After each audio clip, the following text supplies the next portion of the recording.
¿Qué tal? Buenas tardes a todos.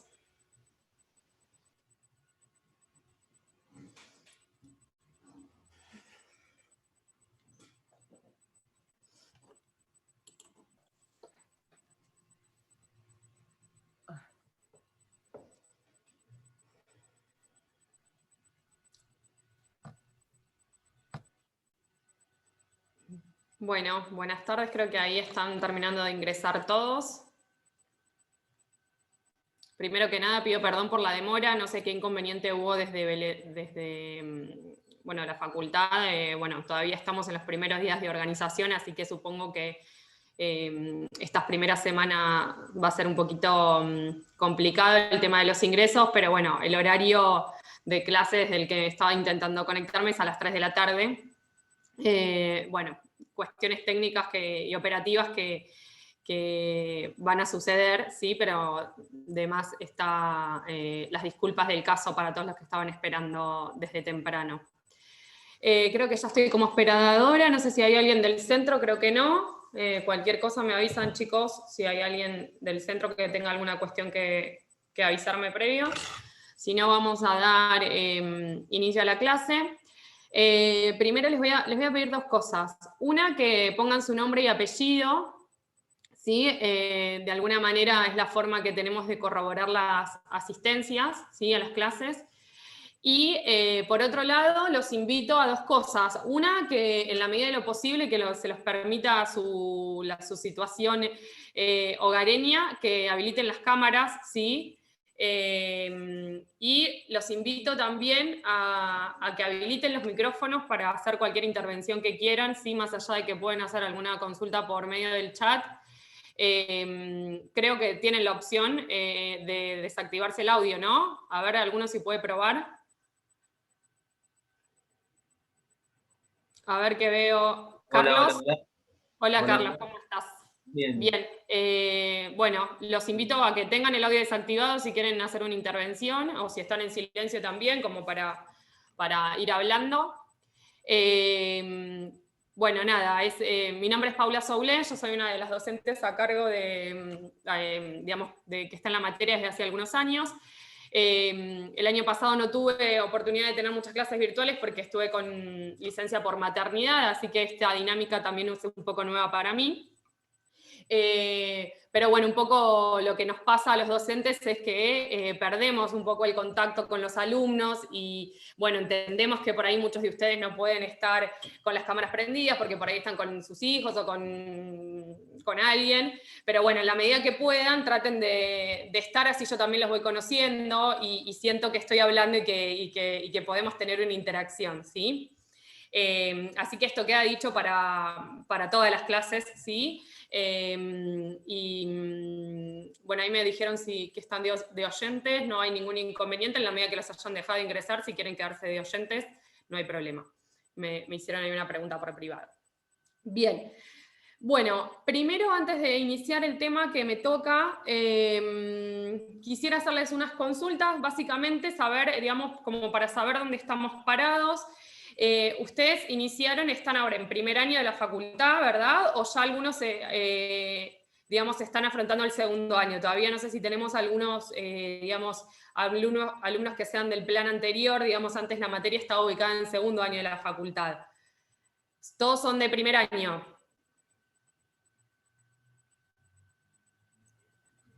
Hola, en mi caso yo soy el segundo año que curso. Bien, perfecto. ¿El resto? Hola, yo Hola, también segundo año, o sea, arranqué el año pasado virtual. Ah, bien, o sea que todavía nunca pudiste ir a la facultad. No. Bueno, ninguno en realidad. Bueno, esperemos. Una semana y media, creo. Nada más. Claro, el principio del año pasado. Bien, bueno, esperamos que ojalá de a poco esto se pueda normalizar, aunque puedan tener algunos contactos con la facultad. Sí, de a poco creo que se está trabajando en ese tema. ¿El resto son todos de primer año? Segundo. Segundo. Ah, bueno, bien, o sea que la mayoría ya ha tenido oportunidad de compartir este tipo de encuentros, de clases de modalidad virtual o han tenido ya contacto con la facultad. Bien. Bueno, perfecto. Ese es un dato que me interesaba saber porque a veces están en primer año y hay algunos de primero, bueno, entonces es el primer tal vez materia que están cursando y eso exige por ahí tener algunos recaudos o digamos o hacer algunas aclaraciones previas en cuanto a la dinámica de las clases, que bueno, que voy a dar por ahí por superadas en la mayoría de los casos. Sí les digo que obviamente me pueden interrumpir y hacer preguntas de lo que no entiendan. Sí, a veces uno tal vez peca de... Uno está tan metido, digamos, en la dinámica profesional que tal vez utiliza palabras a veces que da por sentado que se comprenden y tal vez no es así. Así que en caso de que les dé duda, también yo por ahí estoy utilizando alguna palabra o alguna expresión que no entienden, eso me lo pueden preguntar sin ningún problema, más allá de obviamente algún concepto o alguna explicación en concreto que dé, que por supuesto va de suyo, que eso sí me lo pueden preguntar. Pero digo, cualquier cosa que no entiendan me lo pueden decir, ¿sí? Ya les digo, a veces uno por ahí lo nota en los exámenes cuando se hace una pregunta y ahí refieren algo que no entendieron y capaz que eran cuestiones conceptuales o que uno da por sabidas, que no debería ser así. Pero bueno, por eso les digo que es interesante la ida y vuelta y que ustedes vayan planteando también y dando lugar a que desde el rol de docente también podamos ser lo más claros posibles. Bien, ¿tuvieron ya la primera clase con el titular? ¿El lunes comenzaron a ver alguna bolilla o vieron más bien una presentación de la cursada? Hubo como un intercambio de información con los chicos del SED y tuvimos una clase muy cortita, fue una presentación nada más. Bien, sí, bien. Una presentación. Perfecto, muy bien. Bueno, primero les aclaro dos cosas que creo que ya las saben, pero por las dudas, las días de cursado van a ser lunes, miércoles y sábados, ¿sí? Esto para todo el cuatrimestre, con la única salvedad de esta semana, que el sábado la docente a cargo no tiene un inconveniente, así que la clase del sábado va a pasar al martes, ¿sí? Pero es una cuestión excepcional, ¿sí? Luego de ello, la cursada va a ser lunes, miércoles y sábado, ¿sí? Les digo porque ayer se suscitó una confusión, había algunos alumnos que estaban esperando para ingresar a la clase y no está previsto en el cronograma. Los martes tradicionalmente no se va a dar clase porque esa clase pasó a los días sábados a la mañana, ¿sí? Bien. Muy bien. Déjenme ver si puedo compartir pantalla. Bien. Compartir. ¿Eso lo ven todos? Bien. Esto es una cuestión, digamos, nada que ver pero con el tema que vamos a ver hoy, pero que quiero que, digamos, por las dudas, que tengan una referencia para saber a dónde buscar información, ¿sí? Esto para esta materia y para otras, ¿sí? A veces, lo bueno de la actualidad es que tenemos acceso fácil a la información, pero tenemos también acceso a información errónea o no del todo correcta, ¿sí? Para que tengan en cuenta, digamos, cuando nosotros estamos, sobre todo en esta materia, por ejemplo, vamos a hablar muchas veces de jurisprudencia de la Corte, o sea, de los fallos de la Corte Suprema. Vamos a hablar de distintas leyes, ¿sí? Obviamente a lo largo de toda la carrera. Y me interesa que sepan a dónde ir, o cuando incluso están viendo la tele y hacen alguna referencia a algo, que sepan a dónde ir, digamos, a sitios oficiales de consulta, tanto de jurisprudencia como de legislación, ¿sí?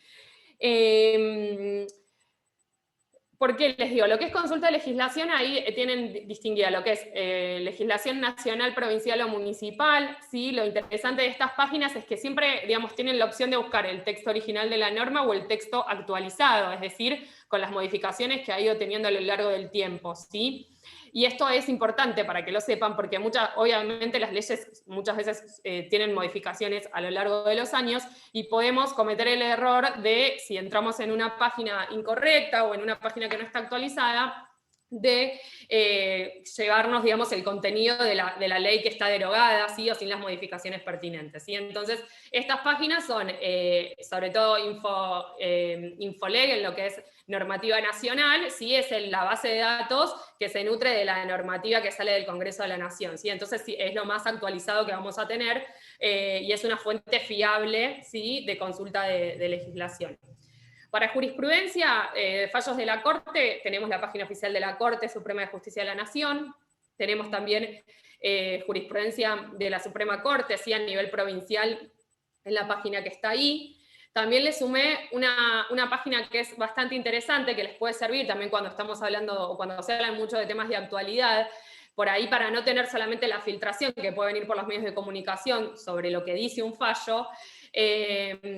Tenemos el Centro de Información Judicial, sí, que es una dependencia de la Corte Suprema, digamos, que se encarga de todo lo que es justamente dar a conocer la actividad de la Corte Suprema, ¿sí? Entonces muchas veces cuando sale un fallo, publican algún abstract, digamos, ¿sí? O las partes más importantes del fallo, a su vez que remiten, ¿no?, al fallo completo, digamos, pero si a veces queremos saber rápidamente qué es lo que pasó sobre determinado tema, una forma rápida y confiable también de ver qué se dijo es ir justamente a la página oficial del organismo, ¿sí?, o del tribunal, en este caso, que dictó la resolución, que si va a tener un resumen, es al menos un resumen hecho por ese mismo organismo, ¿sí? Entonces no va a estar por ahí tan tamizado con ideas u opiniones extras, ¿sí? Que tampoco está mal, o sea, buscar las opiniones, pero por ahí, por una primera impresión, está bueno leer lo que dice el fallo, ¿sí? Y luego ver comentarios y también conformar nuestra propia opinión, ¿sí?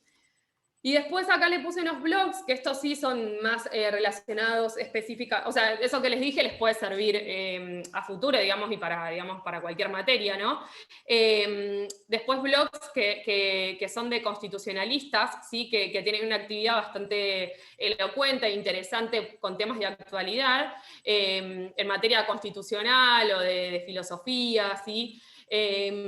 Son autores que también los pueden ver en la tele muchas veces, que los llaman para opinar de temas de actualidad, y me parece que son miradas también interesantes desde personas formadas académicamente que pueden hablar de temas, digamos, como les digo, actuales, pero digamos con una formación jurídica, y les pueden dar una opinión o pueden leer opiniones de profesionales del derecho que se dedican a eso en formato de blog, que muchas veces hace interesante la lectura y no tener que recurrir a artículos doctrinarios que por ahí tienen alguna complejidad mayor, ¿sí? Bien, eso como algo que se me ocurrió que les puede llegar a aportar algún tipo de facilidad de acceso a la información, ¿sí? Bien. ¿Vamos bien hasta acá? No tiene ninguna complejidad. Bueno, ¿alguna pregunta, alguna consulta, algo? Bien. Bueno. En cuanto a lo que es exámenes, dinámica de la cursada y todo eso, más o menos eso le debe haber hablado el titular. No sé si tienen alguna duda, bibliografía, o ya podemos iniciar directamente con el tema de la clase. ¿Nos podría refrescar el tema de los exámenes? Porque el otro día hubo como una confusión y algunos no nos pudimos conectar el horario que era. Bien, en cuanto a fechas, no te la quiero confirmar porque no sé si está confirmada todavía desde el centro de estudiantes, así que ahí no te quiero aportar. Sí, lo que aparentemente este año se dispuso, en la medida en que siga, digamos, esta dinámica, es el examen va a ser de tipo escrito, con alguna modalidad de multiple choice o alguna cuestión así, y tal vez al recuperatorio se está evaluando si va a ser con oral o no, ¿sí? Esto es algo bastante nuevo. Tradicionalmente esta materia siempre los exámenes fueron orales, ¿sí? Pero bueno, estamos como en una etapa o de transición o en una etapa particular, digamos, que exige hacer algunos ajustes en lo que es la cursada y la toma de examen. Así que de momento aparentemente va a ser de esa forma. Lo que no sé exactamente es la fecha. Si quieren se las puedo confirmar la clase que viene, si es que están ya disponibles las fechas, pero por el momento calculo que será a finales de abril, supongo, principios de mayo el examen, pero bueno, no les quiero decir una fecha segura. Bueno, bibliografía, ya saben, sí, los libros de cabecera son Vidar Campos y Quiroga Lavie, digamos que son los autores. Les recomiendo que traten de leer un poco, obviamente leer la Constitución, sí, es clave en esta materia, o sea, tener la Constitución al lado, además para ayudarme en la clase y darme un respiro. En algún momento yo les voy a pedir que me ayuden y que lean los artículos. Eso lo tienen que hacer constantemente mientras estudian. Tienen que tener la Constitución al lado y cuando surge una duda van y leen el artículo. No se les va a pedir artículos de memoria, no se les pedía en el oral, tampoco se les va a pedir en el caso de que sea escrito, pero sí tienen que conocer el contenido, mínimamente qué es lo que regula la Constitución, ¿sí? Y a veces eso es lo que le va a pasar en toda la carrera, digamos, que tenemos carreras que son, digamos, materias que se refieren, digamos, a textos codificados. Siempre tenemos el apoyo bibliográfico de los autores que explican ese texto normativo que nosotros estudiamos. Mínimamente leer la Constitución, y por favor lean también a los autores, les van a explicar y les van a aclarar y les van a dar herramientas a ustedes, ¿sí? Para poder entender los conceptos, para poder explicarlos y para empezar a formarse jurídicamente, ¿sí? Eso en todas las materias, ¿sí? Va a ser importante. Así que traten de leer los libros, ¿sí? Que últimamente se está perdiendo mucho eso, pero es importante y se nota luego en la calidad profesional, ¿sí? La formación un poco se la da uno también, ¿no? La exigencia que uno se pone luego se nota en el desempeño profesional. Así que nada, los invito a que aprovechen ahora este momento de estudio para tratar de enriquecerse con los conceptos desde temprano, ¿sí? Bueno, basta de consejos y vamos a lo que nos convoca esta clase, ¿sí? Vamos a empezar a ver la bolilla 3, ¿sí? Que es la bolilla de poder constituyente, ¿sí? Es un tema muy importante, digamos que lo que hace a la teoría constitucional, hay 3 grandes conceptos que están interrelacionados y que tienen suma importancia en esta materia, ¿sí? La idea de poder constituyente, que digamos en esta bolilla lo que vamos a tratar de entender, es de ver, digamos, o con esta temática vamos a ver quién, cómo, de qué modo y con qué validez se puede hacer una constitución en un Estado, ¿sí? Vamos a ver que si hablamos de poder constituyente tenemos que entender que hay una distinción con una noción que es la de poderes constituidos, ¿sí? Estamos hablando de un poder específico, que ahora lo vamos a ir de a poco desgranando y entendiendo. Y les decía, está íntimamente relacionado con otros 3 ejes, digamos, de la materia, que son los conceptos de supremacía constitucional y de control de constitucionalidad, ¿sí? Estos 3 temas, poder constituyente, supremacía constitucional y control de constitucionalidad, están interrelacionados y son la base de la teoría constitucional, ¿sí? Son temas que se estudian, digamos, en cualquier lugar que se estudie una constitución, ¿sí? Después nosotros vamos a ver cómo se aplica en nuestro, digamos, la noción de poder constituyente, cómo fue surgiendo en nuestro devenir histórico-político, cómo está regulado en la Constitución Nacional, cómo fue evolucionando, cómo está regulada la supremacía constitucional, cómo es el control de constitucionalidad, pero conceptualmente son 3 ejes que se abordan desde la teoría constitucional, ¿sí? Bien. Esperen que vamos a un PowerPoint. A ver. Presentación. Bien. Bien. Para nosotros, digamos, hablar de esta idea de poder constituyente, nos tenemos que ubicar en el nacimiento de los estados nacionales modernos, ¿sí? El estado constitucional moderno, como actualmente lo concebimos, ¿sí? Que va a surgir a partir de las revoluciones burguesas, ¿sí? La revolución inglesa, la norteamericana y la francesa, que se dan en los siglos XVII y XVIII, digamos, van a dar pie a un fenómeno histórico que es el constitucionalismo, que va a romper, digamos, con la idea anterior, o con la idea anterior de Estado, ¿sí? Caracterizado por un Estado de tinte absolutista, sin límites, ¿sí? Donde el monarca tenía o detentaba pocos límites, ¿sí? En su accionar.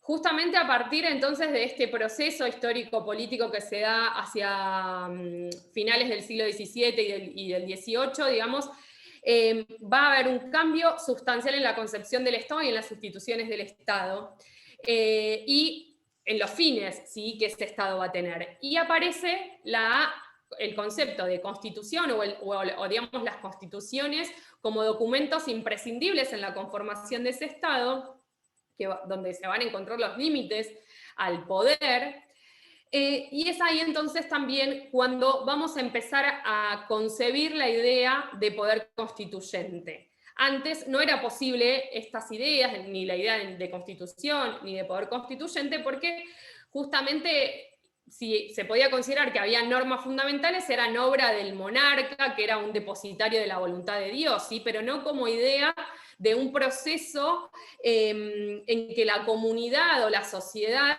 se da a sí misma sus instituciones, ¿sí?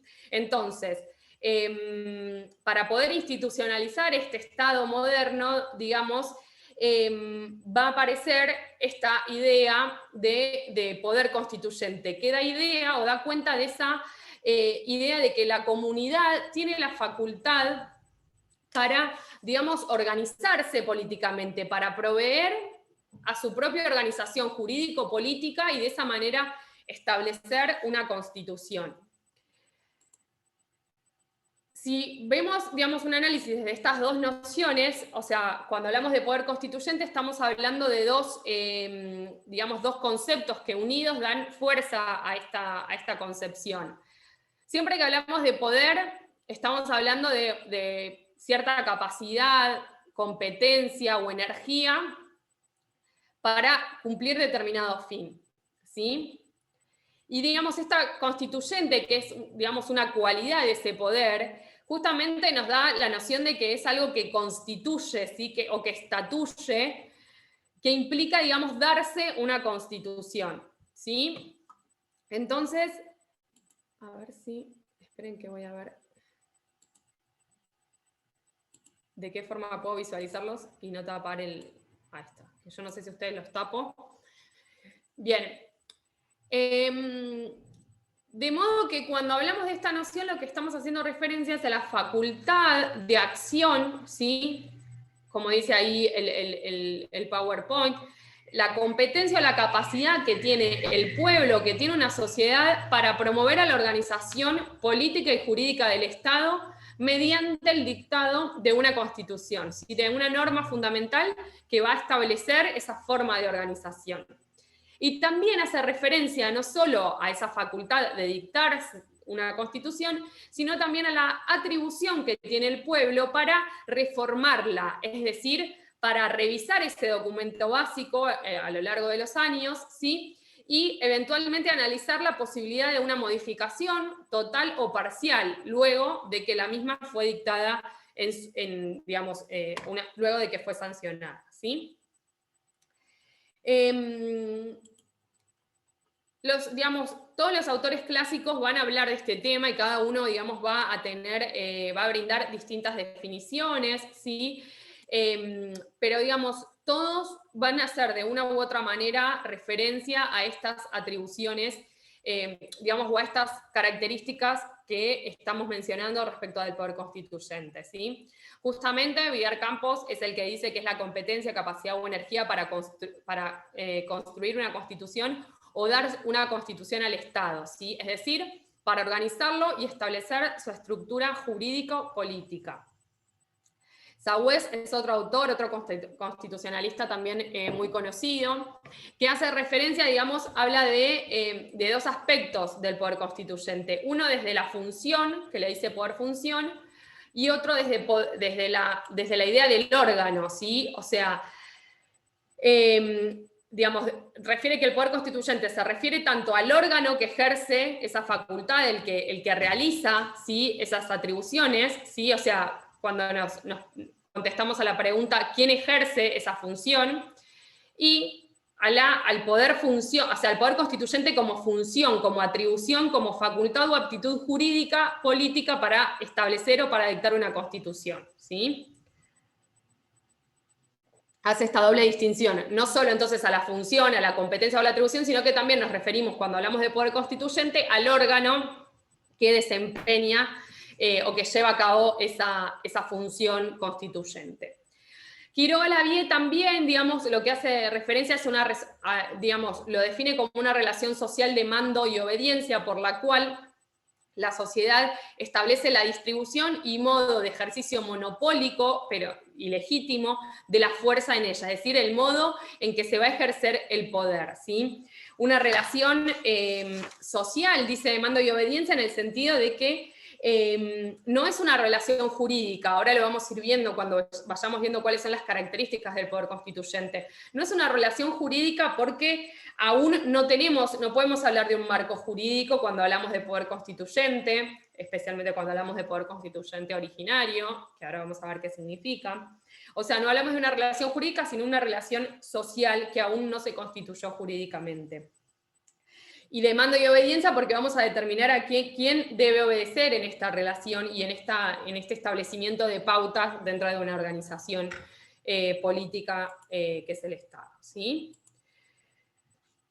Bien, ahora vamos a ir depurando un poco, yo sé que por ahí son conceptos un poco abstractos, pero digamos, lo vamos a llevar aplicado, digamos, a nuestra historia constitucional y vamos a poder entender digamos, qué significa estos conceptos, o digamos, quién desempeñó el poder constituyente, qué significa, ¿sí?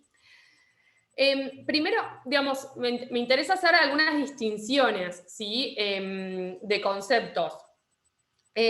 Por un lado, distinguir entre lo que es la titularidad y el ejercicio, ¿sí? De este poder constituyente. Dijimos, poder constituyente entendido como la aptitud, la capacidad que tiene una comunidad para darse una constitución, para establecer, digamos, sus bases fundamentales de organización jurídico-político, y también incluye la posibilidad de revisar o de reformar esa norma fundamental, ¿sí? Abarca esos dos aspectos, el dictado de una norma fundamental y la posibilidad de reformarla en caso de que esa sociedad lo considere necesario, ¿sí? Reformar esas normas básicas o esa forma de distribución del poder, ¿sí?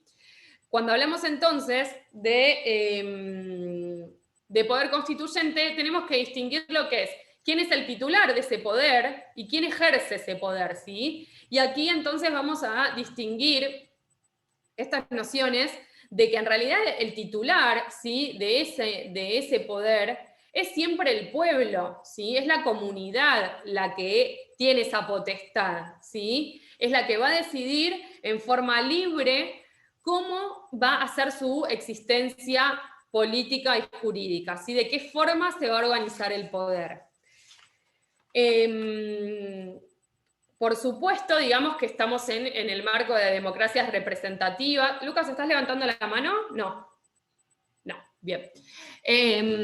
Estamos en el marco de democracias representativas donde no hay un ejercicio directo del poder por parte del pueblo, sino que esa voluntad del pueblo es filtrada a través de los representantes, ¿sí? Es decir, los gobernantes, ¿sí? Que van a ser quienes van a, en nombre del pueblo, ejercer, ¿sí? Llevar a cabo ese poder constituyente, ¿sí? ¿Cómo lo vemos reflejado en la Constitución Nacional? Bueno, en distintos aspectos, ¿sí?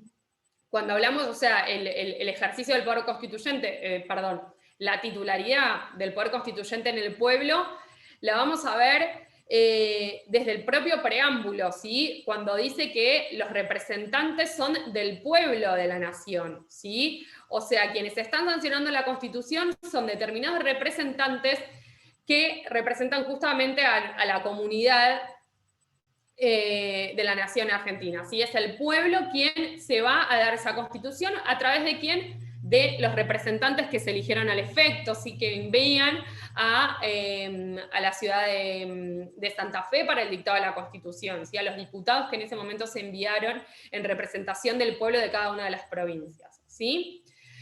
El artículo 30, ¿sí?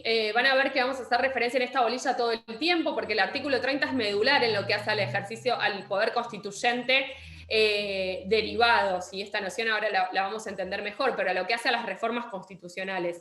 Es el artículo 30 de la Constitución Nacional el que regula cómo se reforma una constitución.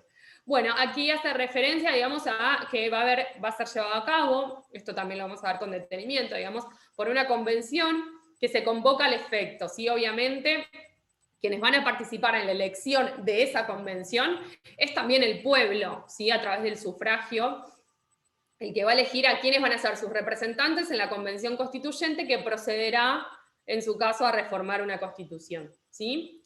Y luego tenemos el artículo 33, ¿sí? Que es un artículo también muy importante en materia de derechos, ¿sí? por ahí no vamos a hacer tanto hincapié en nuestra bolilla, pero el artículo 33 es el famoso artículo de los derechos implícitos o de los derechos no enumerados, ¿sí? Es una cláusula muy importante porque, digamos, ha permitido la elaboración de todo, digamos, o el reconocimiento jurisprudencial de toda una serie de derechos que en un principio no estaban expresamente reconocidos en la Constitución Nacional, pero que el artículo 33 dice que surgen del principio de la forma republicana y del principio de soberanía del pueblo, ¿sí? A modo sucinto, como para que lo sepan, digamos, el artículo 33, digamos, palabras más, palabras menos, lo que dice es que el hecho de que haya reconocido, o que esa Constitución reconozca expresamente ciertos derechos, no significa la negación de los que no están expresamente contemplados, ¿sí? Es decir, existen derechos implícitos que no surgen del texto expreso de la ley. O sea, aquellos que no están expresamente reconocidos en la Constitución no significa que estén negados en la medida, ¿no?, que surgen del principio de soberanía del pueblo, ¿sí? Por eso se denomina la cláusula de los derechos implícitos o derechos no enumerados, ¿sí? ¿Alguien tiene ahí la Constitución y la quiere leer? Que la Constitución lo dice de una forma más categórica y más clara que yo, que por ahí lo dije un poco enredada.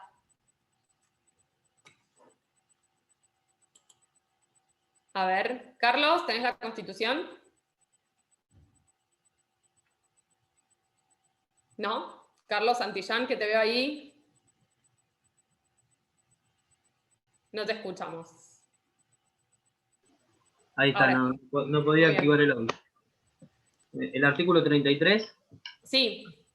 Bueno, las declaraciones, derechos y garantías que enumera la Constitución no serán entendidos como negación de otros derechos y garantías no enumerados, pero que nacen del principio de soberanía del pueblo y de la forma republicana de gobierno. Bien. De esa forma lo dice la Constitución, todo lo que yo quise explicar hace 2 minutos atrás. Bien. Bueno, el artículo 33 entonces a lo que iba, reconoce el principio de soberanía del pueblo. Aquí está, digamos, expresamente reconocido el sentido de que el pueblo es soberano, sí, que es el que toma sus decisiones. A eso iba, ¿sí? Lo del artículo 33 es para que ustedes lo vayan leyendo y lo vayan teniendo presente, ¿sí? Como una norma importante en nuestro diseño constitucional. Bien. Luego tenemos... Profe, entonces, perdón. Sí. ¿Nos podrías dar un ejemplo del artículo 33? En realidad hay muchos ejemplos. Por ejemplo, lo más... Porque no logro entender. Sí, por ejemplo, el derecho a la vida. ¿Sí? Si vos te fijás, nuestra Constitución, digamos, el texto de los 29 artículos que tiene la Constitución, ninguno te hace referencia expresa al derecho a la vida, ¿sí? De hecho, a los derechos personalísimos, a los derechos más básicos que uno cree, digamos, que son incuestionables, tal vez, no están expresamente reconocidos en el texto de la Constitución, ¿sí? ¿Eso significa que los constituyentes entendieron que el derecho a la vida no estaba reconocido? O el derecho a la salud, por ejemplo.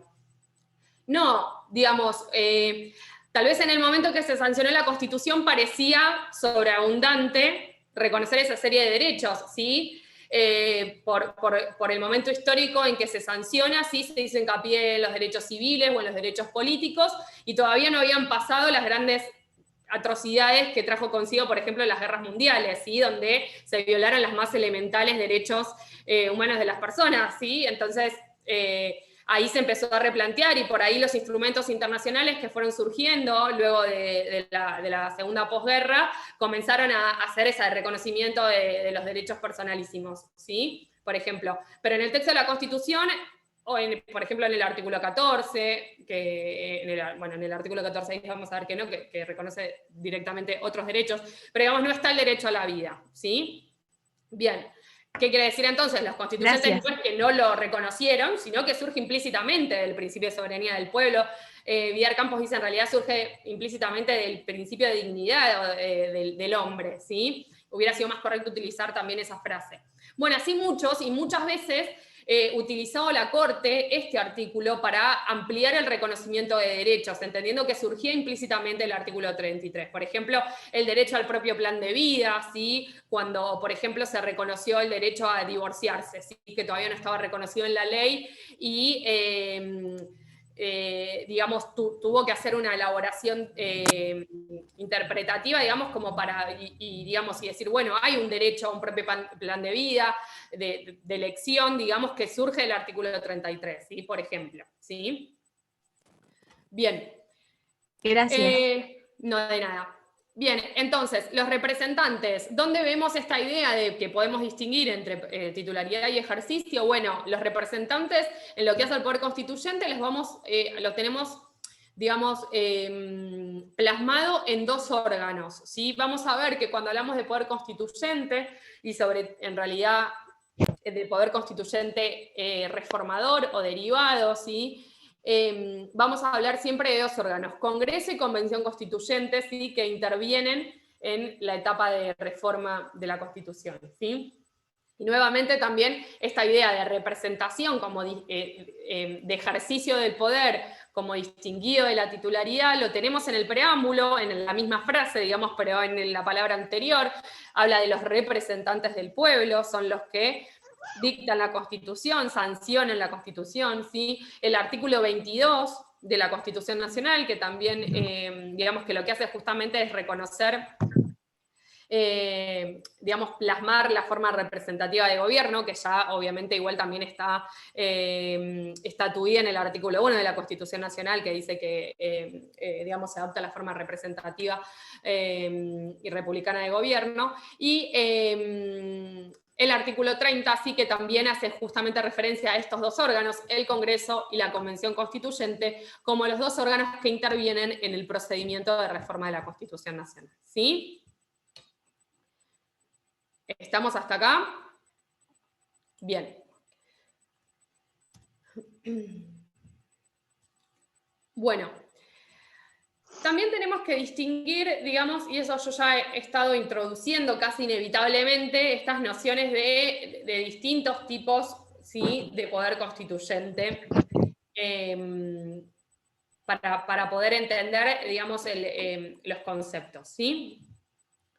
Primero, una primera clasificación, digamos, de poder constituyente, podemos hacer referencia según el ente que ejerce este poder constituyente, y distinguimos entre poder constituyente de primer grado, de segundo grado y de tercer grado, ¿sí? Tal vez esto lo podamos lograr o terminar de entender cuando veamos también otras bolillas, ¿sí? Lo que hace la Organización Federal, por ejemplo, del Estado, etc. Pero como primer pauta o primera idea, tenemos que, digamos, conceptualizar, digamos, que el poder constituyente de primer grado es el que va a ejercer el Estado Nacional, ¿sí? Un Estado que es soberano, ¿sí? Hay alguien que está haciendo un poquito de interferencia, creo que es Laura Módena, que tenés prendido el audio. Perdón. No sé si querés hacer alguna pregunta. Bueno, bien. Entonces, el poder constituyente de primer grado es el que ejerce un Estado nacional, ¿sí? El que se le da una comunidad política soberana, ¿sí? Luego tenemos el poder constituyente de segundo... No hay problema, Laura. De segundo grado, que es el que va a ejercer un Estado provincial, ¿sí? Es decir, los entes que las provincias que son consideradas o que tienen cualidad de autónomas, no de soberanas, ¿sí? Digamos, que tienen también esta noción de poder constituyente, digamos, el pueblo, digamos, a la comunidad que pertenece a una provincia también tiene la facultad de darse su propia, digamos, constitución, pero vamos a ver que es de segundo grado porque tiene límites que provienen digamos, del ejercicio del poder constituyente de primer grado. Obviamente una constitución provincial va a tener que respetar lo que diga la Constitución Nacional, por eso es de segundo grado, ¿sí? Y luego también tenemos el poder constituyente de tercer grado, que es el que ejerce o el que puede llevar a cabo un municipio que esté facultado por la Constitución provincial para darse lo que se denominan sus propias cartas orgánicas, ¿sí? Es decir, que la propia comunidad vecinal puede también organizarse y dictar, hacer un ejercicio de poder constituyente de tercer grado, que es darse esa carta orgánica municipal y que organice, digamos, las bases de su funcionamiento vecinal de ese municipio, ¿sí? Son entonces en distintos grados porque la amplitud, ¿sí?, de cada uno de esos ejercicios va bajando, digamos, a medida que hablamos de digamos, evidentemente, cuando hablamos de poder constituyente de primer grado, las facultades son muchísimo más amplias y los límites son menores, ¿sí? Y los restantes, tanto el de segundo como el de tercer grado, tienen límites propios del ente superior, ¿sí? Y van a tener que respetar entonces ciertos límites y ciertos lineamientos, ¿sí? Eso igualmente lo vamos a ir viendo, lo vamos a ir complementando cuando veamos, por ejemplo, la Organización Federal del Estado, el artículo 5 de la Constitución Nacional, entre otros, ¿sí? 123, etc. Bien. Luego tenemos una noción que acá no se las distinguí, pero también quiero que empiecen a escucharla para empezar también a distinguir el concepto. Acá no se lo puse porque, digamos, no sería una clasificación de poder constituyente, sino que digamos, me interesa que entendamos que una cosa es poder constituyente y otra cosa son los poderes constituidos, ¿sí? Efectivamente, cuando hablamos de poderes constituidos, estamos haciendo referencia a poderes que fueron creados por el poder constituyente, o sea, derivan su nacimiento, ¿sí?, su origen del poder constituyente, ¿sí? ¿Cuáles son, les parece que podrían ser poderes constituidos? ¿Sí? O sea, que crea el poder constituyente a través de la Constitución Nacional, digamos, el ejercicio del poder constituyente, se plasma en una constitución y surgen ahí poderes que denominamos constituidos. ¿Cuáles les parece que pueden ser?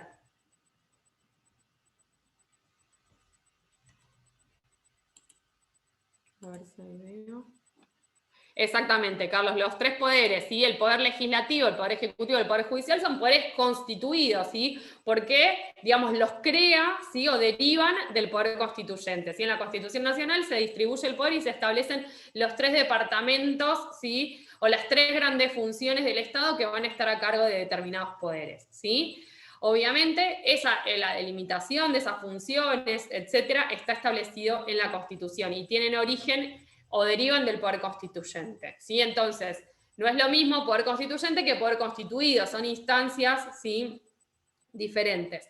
Siempre que yo haga referencia a los constituyentes, a poder constituyente, digamos, siempre que esté ese adjetivo, vamos a estar hablando de constitución, ¿sí?, de sanción de constitución o de reforma de constitución, ¿sí?, de los miembros que participaron en la sanción de la Constitución, ¿sí?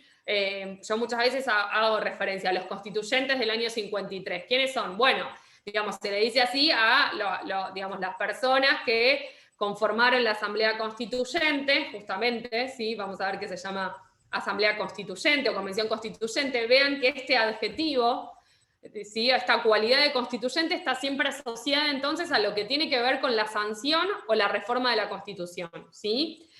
En cambio, cuando hablamos de poderes constituidos, estamos hablando de los poderes habituales, ¿sí?, los que surgen de la Constitución Nacional y los que tienen, digamos, su actuación en la vida diaria institucional del país, ¿sí? ¿Se entiende? Y las atribuciones, evidentemente, van a ser distintas, sí. Entonces, digamos que la reforma del 94 sería poner poder, un poder constituyente. Exactamente, también hay ejercicio de poder constituyente. ¿Por qué? Porque recuerden, ahora lo vemos igualmente, justamente en la clasificación que ahora vamos a explicar, el poder constituyente no es solo la facultad de esta atribución o capacidad para darse la Constitución, sino también para reformarla o para modificar en todo o en alguna de sus partes, ¿sí? Evidentemente, cuando hablamos de reforma constitucional, también estamos hablando de poder constituyente reformador, ¿sí?, o derivado, si ven ahí en la pantalla, pero también es ejercicio de poder constituyente, ¿sí? Reforma del 94 es un ejemplo, entonces, de ejercicio de poder constituyente derivado o reformador. Bien, entonces, distinguimos la idea de poder constituyente de poder constituido, ¿sí? distinguimos que puede haber poder constituyente de distintos grados, según veamos si el que está sancionando la Constitución es el Estado nacional, el Estado provincial o un Estado municipal. Y luego tenemos, digamos, otro tipo de clasificación que esta es también sumamente relevante como para poder distinguir los conceptos, que, digamos, confluyen bastante. Digamos, tradicionalmente se distinguía entre poder constituyente originario y derivado. Las clasificaciones más modernas tal vez hablan, o los autores más modernos hablan en vez de originario, de fundacional, derivado le dicen reformador, y también introducen la idea de poder constituyente revolucionario, ¿sí? Ahora vamos a ver cada uno de ellos. Bien. Entonces, ¿qué nos referimos cuando hablamos de poder constituyente originario o fundacional? ¿Sí? Es, como dice ahí el Power, es el que constituye al Estado en el momento inicial de su nacimiento, ¿sí? Cuando se da su ordenamiento jurídico primigenio, perdón. Es a través del cual se funda el Estado, ¿sí? Y a partir del momento, entonces, o con ese ejercicio de poder constituyente, es cuando el Estado adquiere su existencia política como tal, ¿sí? Su existencia jurídico-política, ¿sí? Es decir, que es el que va a ejercer el pueblo en la etapa fundacional del Estado, donde sienta las bases fundamentales de su estructura y cuáles van a ser los límites al poder. ¿Sí? Es en la etapa inicial de nacimiento del Estado.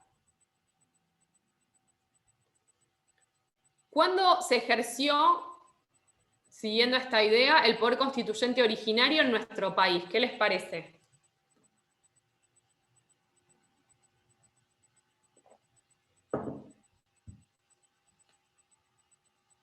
A ver.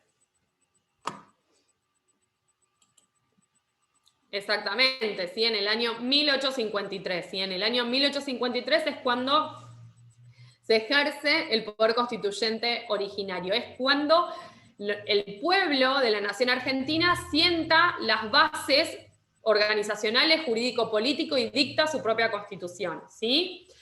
Desde un punto de vista jurídico, ¿sí? Es cuando nace el Estado argentino como tal, ¿sí? Como lo entendemos como Estado moderno, ¿sí? Es el instrumento, justamente, la Constitución Nacional que lo constituye como Estado, ¿sí? Eso implica negar que antes tuvo una existencia anterior, digamos, como proceso histórico y cultural. No, efectivamente todo ese proceso histórico es sumamente relevante para entender cómo, digamos, inicia finalmente el Estado constituido como tal, ¿sí? Y por qué se adoptan determinadas decisiones, o el poder constituyente adopta determinadas decisiones en cuanto a la, por ejemplo, conformación federal del Estado y no la conformación unitaria, por ejemplo, ¿sí? Pero el Estado argentino como tal, desde un punto de vista jurídico, nace en el año 1853, que es cuando se ejerce, entonces, el poder constituyente originario o fundacional, ¿sí? Luego tenemos, como decíamos, la idea del poder constituyente derivado o reformador, ¿sí? Que es justamente la otra faceta del poder constituyente, que es el que se ejerce para ya modificar, no para dictar por primera vez, sino para modificar o reformar la constitución normativa de un Estado, ¿sí? Es decir, que lo que involucra es esta capacidad o atribución para modificar total o parcialmente una constitución, ¿sí? Vamos a ver entonces que tienen límites distintos, o que la amplitud de cada uno de estos poderes constituyentes, digamos, son diversos, ¿sí? Uno es el originario fundamental o fundacional, y el otro es el derivado reformador, ¿sí? Que como tal es derivado, va a tener límites mucho más precisos y concretos, ¿sí?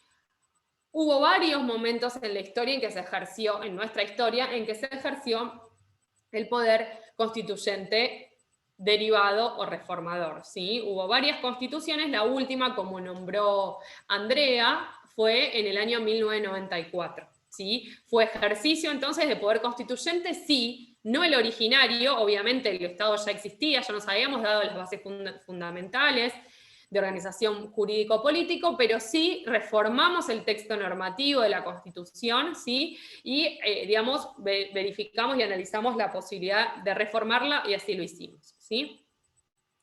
Luego tenemos una noción también que es interesante, que es la de poder constituyente revolucionario, que es el que se ejerce, digamos, cuando se cambia la estructura jurídica vigente de un Estado, se dice sin respetar la lógica de los antecedentes. Es decir, que se ejerce en un Estado ya existente, es decir, que ya hubo ejercicio de poder constituyente originario o fundacional, ya hay una constitución en el Estado, pero lo que se hace es cambiar totalmente la constitución anterior con innovaciones que son, digamos, innovaciones concretas, digamos, trascendentales en el contenido de esa norma, ¿sí? Sustituye de alguna manera esa constitución sin seguir, digamos, los carriles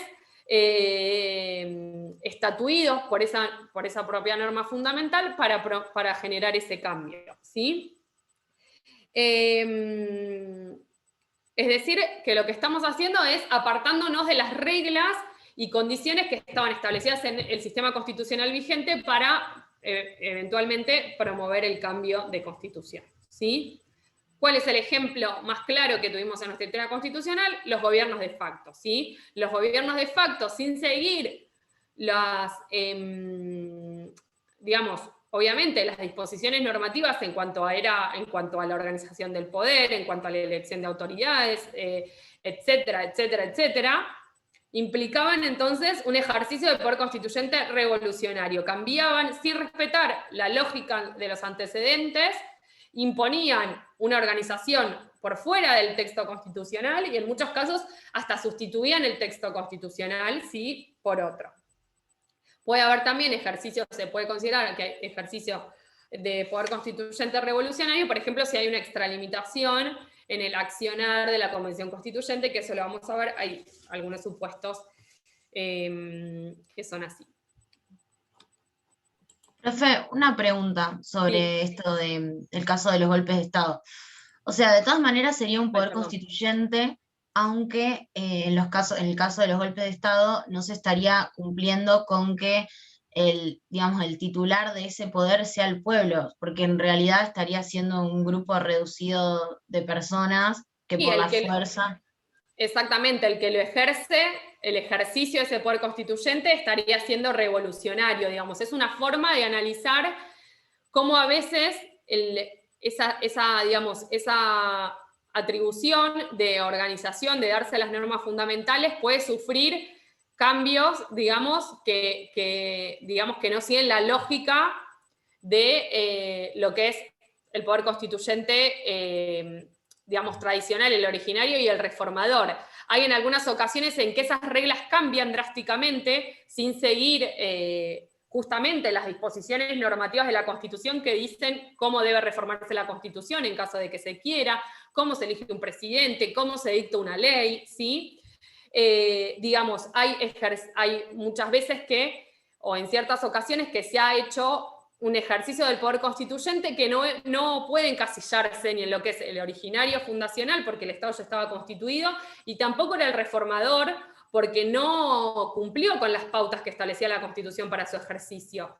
Entonces, la conceptualización que se le da es revolucionario, ¿sí? En ese sentido, porque de alguna manera revoluciona las pautas de la Constitución, ¿sí? Obviamente la connotación a ese tipo de ejercicio de poder constituyente es evidentemente negativa, ¿sí? Por supuesto que ese ejercicio de poder constituyente, al cambiar drásticamente las reglas, sin seguir el procedimiento establecido, ¿sí?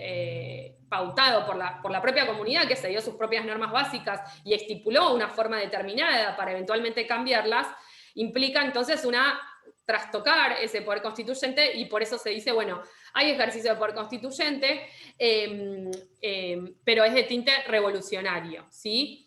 El pueblo, efectivamente, digamos, podemos entender que, no es el titular, digamos, en verdad el que ejerce ese poder revolucionario sí alega hacerlo en nombre del pueblo, ¿sí? No sé, tal vez no se arroga la titularidad, sino el ejercicio, ¿sí? Obviamente es discutible si realmente el pueblo está siendo titular de ese poder constituyente que ejercen, por ejemplo, las Fuerzas Armadas, ¿sí? Ok.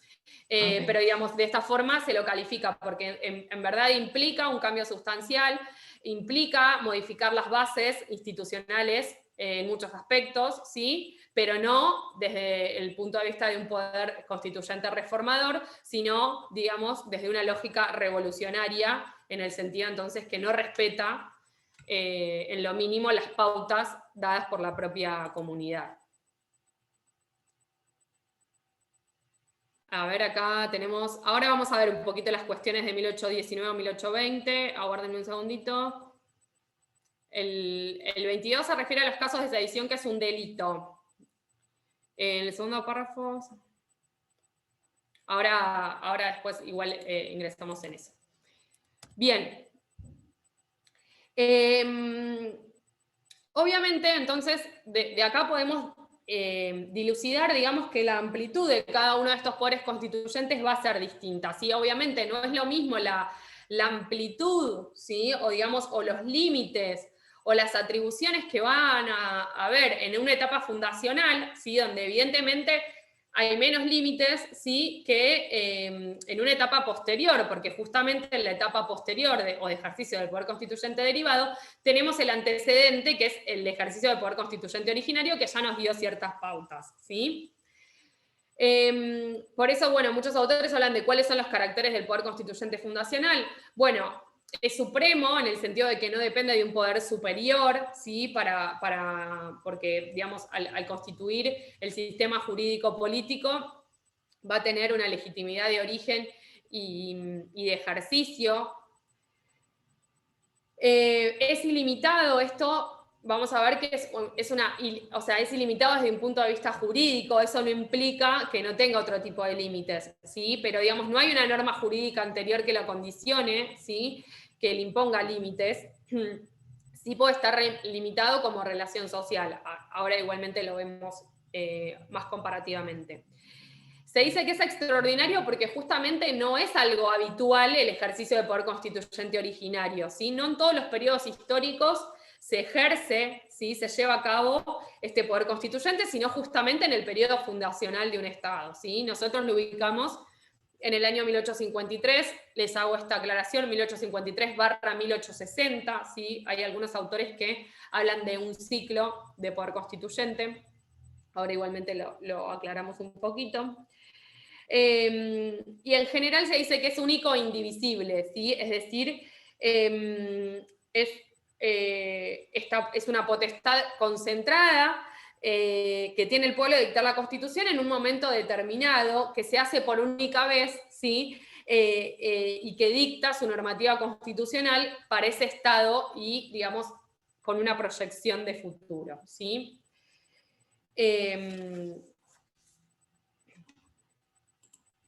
Bien. Esto me parece que es interesante, digamos que empezamos a distinguir, ¿sí? Esta idea de la amplitud, como yo les decía, de ejercicio de ese poder constituyente, o mejor dicho, de la existencia o no de límites en cada uno de ellos, ¿sí? Recordemos que uno se ejerce en la etapa fundacional, ¿sí? Y otro puede ser ejercido en distintos periodos en la historia de un Estado, ¿sí? Por eso se dice que el poder constituyente originario es ilimitado, ¿sí? Desde un punto de vista, como les digo, jurídico, ¿sí? No tiene límites jurídicos o límites que provengan del derecho positivo, porque no hay una instancia superior que lo condicione, no hay una norma específica que condicione o que limite el ejercicio de ese poder constituyente, ¿sí? no está subordinado a ninguna otra norma de derecho positivo que lo condicione procesal, sí o formalmente, ni sustancialmente. Pero, digamos, no podemos descartar, por eso les digo, es ilimitado, entre comillas, porque no podemos descartar lo que serían límites metajurídicos, ¿sí? Que vengan más allá de una norma, límites que tengan que ver con la realidad social, es decir, lo que son los límites materiales, ¿sí? Evidentemente, esa comunidad está insertada en un determinado contexto histórico, político, que tiene determinada tradición, determinada cultura, ¿sí? Que todo eso efectivamente va a impactar en cómo esa sociedad va a decidir organizarse, ¿sí? Entonces, hay límites que tienen que ver con esa realidad social, que pueden quedar plasmados expresa o implícitamente, digamos, pero que de alguna manera van a determinar la forma en que esa sociedad se organiza. Efectivamente también hay factores ideológicos, ¿sí? O límites de tipo ideológicos, ¿sí? ¿Cuál es la creencia y los valores que tiene esa sociedad en el momento en que se da una constitución, ¿sí? Por ejemplo, un ejemplo evidente es las creencias religiosas, ¿sí? Que imperaban al momento en que se sancionó nuestra constitución, por ejemplo, que tal vez puedan ser distintas a las actuales, o tal vez la conformación de la sociedad es distinta a como era en un pasado, ¿sí? Pero no podemos negar que hay alguna especie de límite o por lo menos de influencia que no es jurídica, pero sí es ideológica, ¿sí? Que tiene que ver entonces con esa sociedad en ese momento determinado que decide darse una constitución, ¿sí? Efectivamente, estos son influencias, son incuestionables, ¿sí? Y pueden llevar a, digamos, a una frustración de una constitución. Y ahí viene un poco la pregunta que no sé quién hizo ahí por el chat, de las constituciones de 1819 y 1826, ¿sí? Que tal vez, ¿sí? Una de las digamos, explicaciones de por qué no terminaron entrando en vigencia tiene que ver con este incumplimiento de esos factores o de esas influencias ideológicas, ¿sí? Que no respetaron, digamos, el convencimiento, digamos, o la forma que entendía esa sociedad de organizarse, y por eso, en definitiva, no fueron cumplidas, ¿sí?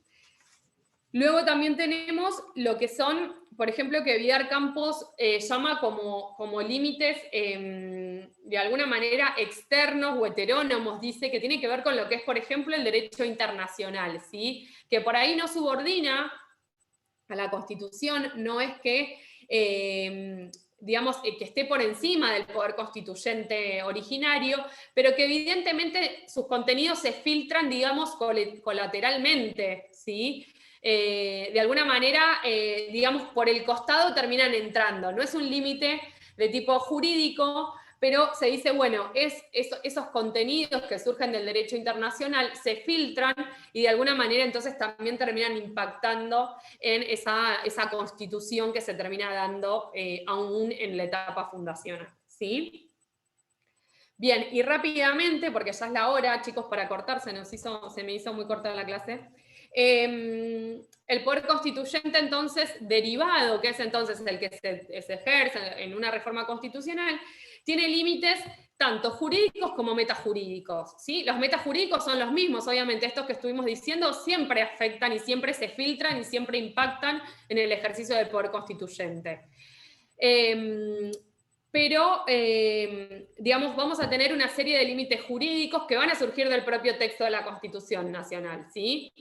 Estos los podemos distinguir entre límites procesales, límites sustanciales y límites temporales, ¿sí? Quiero ver qué me quedó acá para ver. Bueno, la clase que viene seguimos un poquito desarrollando estos conceptos de qué significa cada uno de estos límites. Y mi idea era tratar de cerrar la clase de hoy un poco con como tratando de bajar todos estos conceptos a cómo fue aplicado en nuestra historia constitucional. Un poquito lo fuimos mechando a lo largo de la clase, pero bueno, lo hacemos como repaso al inicio de la clase que viene, ¿sí? De estos conceptos que vimos hoy, cómo lo aplicamos en nuestro devenir histórico constitucional, ¿sí? ¿Alguna duda, chicos? ¿Pregunta? Bien. ¿Estamos Profe, bien? yo Bueno, quería saber si podías repetir más o menos los consejos que diste al principio, porque no mandaba el audio y no escuché nada. Solo agarré que teníamos que tener la Constitución. Agarré desde ahí en adelante.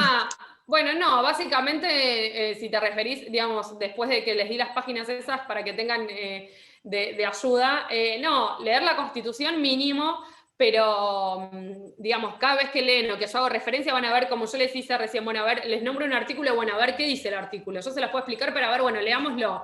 Y cada vez que vemos un tema, el artículo 30, bueno, vamos al artículo 30, vamos al artículo 33, así sabemos de qué estamos hablando y cómo lo dicen los constituyentes.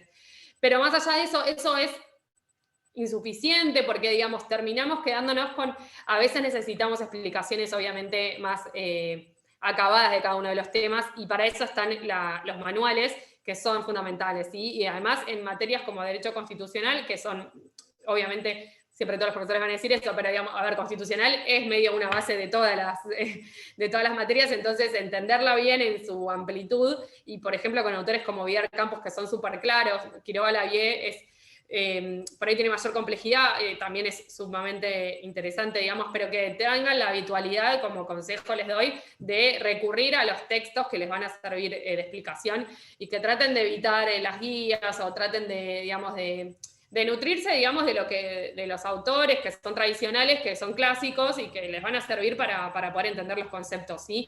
No va a alcanzar una clase ni la Constitución como para que por ahí puedan comprender todo y prepararse bien para el examen y para el día de mañana en su carrera profesional. Pero bueno. Profe, una pregunta.